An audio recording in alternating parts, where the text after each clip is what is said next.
So we're in Landskrona, and Landskrona is a town that is in the middle of a very interesting shift from a sort of, its history is tied very closely to the production industries, like many places in Sweden. And of course, as the economic realities are changing, many municipalities like this one are facing a sort of strategic change problem, trying to shift into the knowledge economy and service-based economies as well.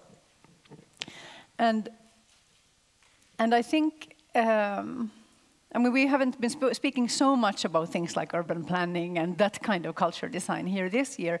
But of course, it's interesting that all of those, the tools that we've been talking about here can be used on very big scales and rather small scales for these kinds of purposes. Now, Alibis for Interaction is in Landskrona because of this process. Our biggest supporters are the local municipality who make this theater available to us and help us in many other ways. And of course, that's also why we have the privilege of having so many people from the municipality of Landskrona here. This makes me especially happy to present the next speaker, who let's say, both directly and indirectly we will be hearing a little bit about Landskrona in the next talk.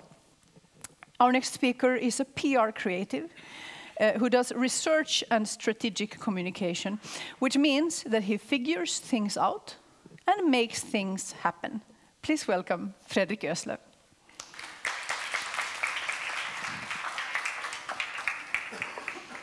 Thank you. Today I'm going to talk about designing for collaboration and designing creativity. About a year ago, I had a phone call from Landskrona. I was asked to do a research job. We were talking about how do you nurture the creative process, what works. Because every other day there's another creative, co-working, innovative hotspot, melt pot opening somewhere in the world. And I was asked a very simple question. I think you know it all. How come they fail so often? How are vibrant places actually created? And can they even be crafted?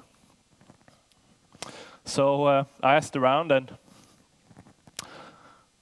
there was an answer out there. Black magic, alchemy.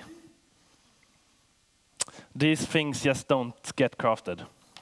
But I had another idea, so I wrote down a suggestion on what to do about it. I suggested we do a study, create some interview, and just study places that actually should work, but don't, and compare them to places that shouldn't work, but actually work. We had a look at coffee shops, underground clubs, culture houses, creative studios all over Denmark and also in southern parts of Sweden. I was up for the task, of course. And if you want to tweet something, Instagram something, this is my tag. And if you want to connect with me later, I'm going to repeat that one. But let's back to Landskrona. For the last 3 or 4 years, LA, as it's called here, has been focusing their effort on the creative scene in a project called Shela. Sanna Lilje sits here. She's been playing a game of hide and seek with the creative scene, tracking down every single artist, creative and cultural entrepreneur in this region, with a simple goal. It's been to listen to, connect with, and document the creative scene. By doing this, you can finally see the entire new networks form. And the size of the creative scene could, for the first time, be fully estimated. These first steps unearthed unknown needs in the creative community, and this is why Sanna called me. Sanna had been asked by her community to feed their creative process. But how?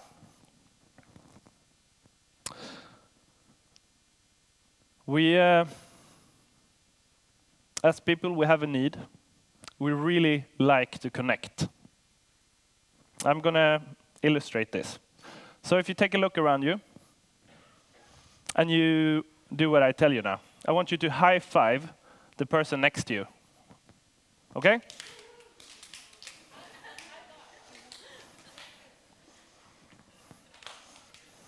That felt good, didn't it?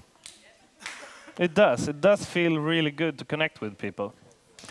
And the creative scene really feel good if they can connect with other people. So the plan was to make people meet and reunite all of these creative ambitions and wishes in one place. But let's get back to the question. Is there even a recipe for doing creative nurturing? Is it black magic, or is there a recipe? Because if the big institutions with the big budgets fail, what can we do different? When everything seems to be going having right resources, doing the right steps, still fuck up. It's kind of strange, isn't it? It's still black magic. So, what could we do different? We've decided to drop all our previous ideas and just watch and interview people who are actually in the scene, actually creating these spaces, and try to figure out what differs the places that should work but don't, and the places that shouldn't work but they actually do. So, did some research.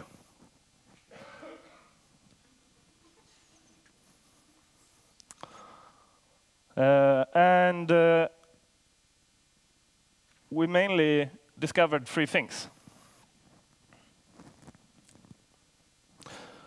First of all, in Sweden, we have a very popular thing that the creative resources, it should be very democratic. We should really let everyone get their size of the cookie and get the possibility to get hold of all of these resources. Because there's a need for resources, production, halls, etc. But there's still something lacking, because all of these creative houses, all of these, they always have some kind of resource. They always have something really attractive. It still doesn't work. The vibrant thing doesn't appear. So when we took a look at these places that shouldn't work, but did, we noticed something. They didn't really have all the resources always.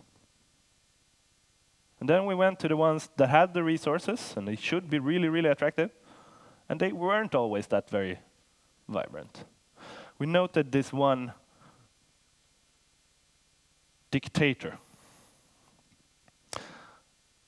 At the places that there were real vibrant feeling, there were actually a lot of things going on, we noticed that there were kings. There were kings you could go up to and ask, "Please, king, could I please do this? Could I try this?" And the king says, "Yes, you can. You can do it once. And that's okay. Or no, you can't." Regardless, they could get a single straight answer in no time. At the places that had a lot of resources, it was always the same thing. If we have all of this, we need to put it out carefully. You can't have everything at once, and you should probably register. There were a fence of bureaucracy around the big resources. It was always a problem to get a hold of it. If you had an idea the same day, you couldn't dream of getting a hold of the equipment. It was pre-booked.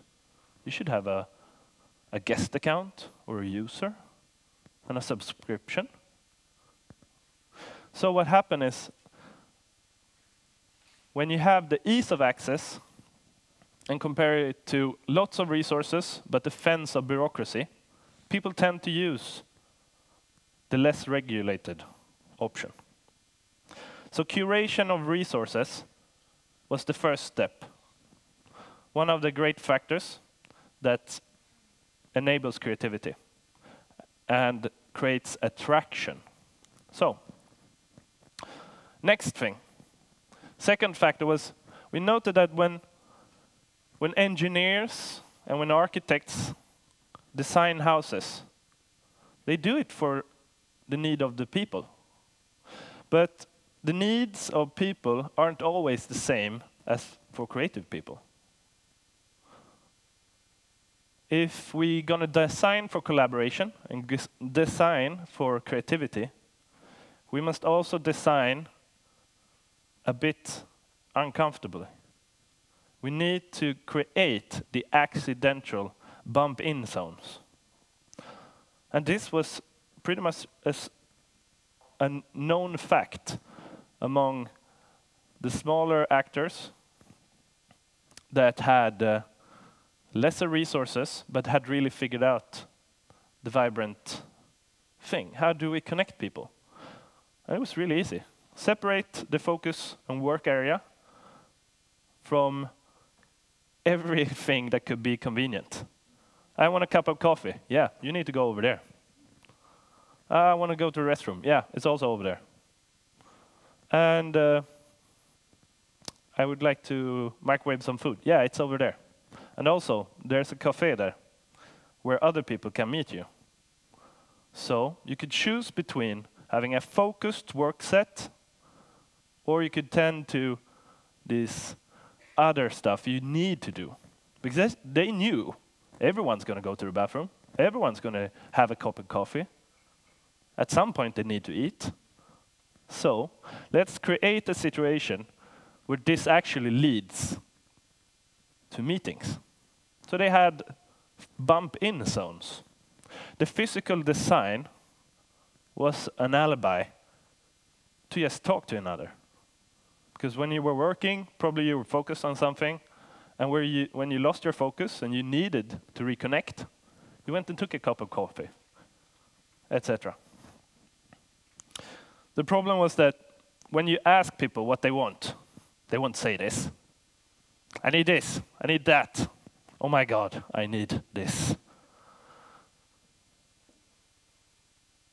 And that's kind of strange because someone should have figured this out, that all design shouldn't be comfortable.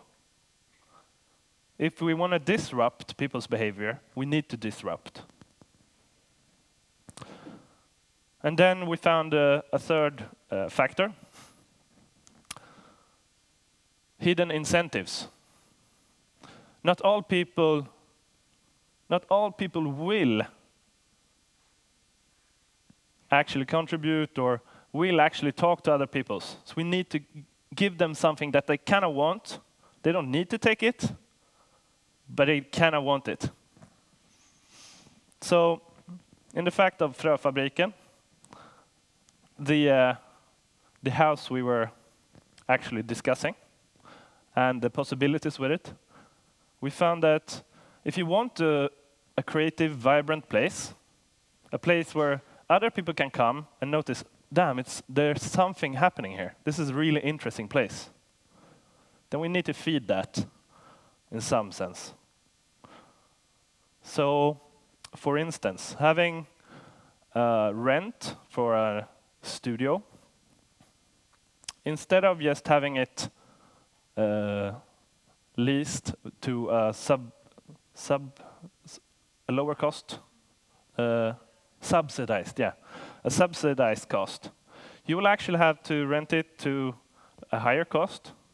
But if you decide to share, if you decide to contribute, if you actually throw a party, we will actually make that rent lower. Because the general idea with actually putting money into culture for the city's sake is to get cultural capital in the other end. It's going to create something at some end. We want that transaction to actually happen in the house. So we say, okay, if you want to share a workshop, your art, tell something about your creative process, share an hour every month, and we will lower your rent. Because if you do so, there can be a spillover effect to other people that want to be a part of this. Maybe they aren't there yet, but by sharing this cultural capital, you can actually inspire other people. And if you inspire other people, what happens? Maybe more will follow. But that's not only for the creatives or the people who are actually working and living in the house. This should also, to some extent, be valid for the guests. Let's make it possible, once a week at least, to buy a coffee with a haiku. Why not? Because if you share your creative ideas, if you share your creativity, if there's a connection, I think we can all benefit. And if it's on the same platform, maybe something interesting can happen. Why not let the spoken word poet start working with the ceramics artist, or whatever? So let's get back to Landskrona. And I mentioned Fröfabriken. There's actually really close, right at the train station. It's a 35,000 square meter concrete, industrial, magnificent bunker with windows. It's beautiful. Currently, the top floor, the first 1,500 square meters are being turned into studios and places for people to work. Landskrona has a big community of photographers, and there's also a couple of artists from Lund moving in, and this is actually happening right now. After New Year, sometime, Fröfabriken will open. We don't know what it's going to be called, but it's an old seed enhancement factory, something. Really great place. There was a demand for rough production areas, and this is it. Maybe next year the Alibis for Interaction could host it there. There are some really amazing spaces, and probably if you're from Landskrona or if you're nearby, Fröfabriken is looking for people to work with, because the 35,000 square meters, they can't be filled all at once, and they won't. But they are in need of your expertise, your eyes, your vision, and experience. We want to create tours in the building where you can go in and with your own eyes see what can this room be used for. For instance, this is one of the rooms and it's on the top floor. Great for showing up art, probably. But there's other rooms, one with like 14 meters of ceiling height. What can you do there? I don't know, but I guess you do. If you want to connect with that, you can just contact us via Twitter, Facebook, whatever, Google, and I'll get you in contact with Sanna. So give Sanna, the one who's doing most of the work with Kreativa Landskrona, a round of applause.